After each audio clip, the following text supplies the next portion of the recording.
که چیرې ته دا خپل لمبر تر بل مریض مخته کوې.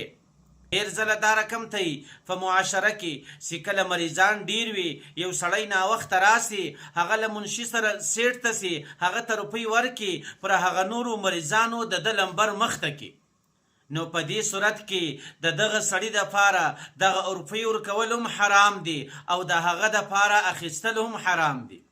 مریض خو دومره په تکلیف نه وي، لیکن کم مریضان سی وختي راغلي، هغه له لرې علاقو څخه راغلي، هغو موټر په کرایه باندې نیولی، هغه پر ګانټه باندې و موټروان ته کرایه ورکوي.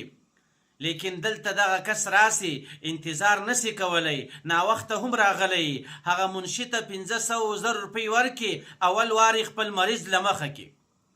نو لحاظه په داسې صورت کې د ده دپاره دا روپۍ ورکول، د هغه دپاره اخیستل، دا په رشوت کې داخلیږي.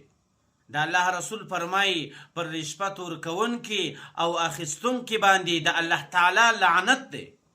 نو لحاظه د خدای دپاره داسې مه کوئ چې تاسو د بل مسلمان ورور وخت واخلئ، هغه تر تاسو مخته راغلی، د هغه مریض تر تاسو ډیر په تکلیف باندې وي، لیکن تاسو د پیسو په زور باندې، د تعلقاتو په زور باندې په خپل مریض باندې انتظار نسی کولی، د بل چا وخت اخلئ.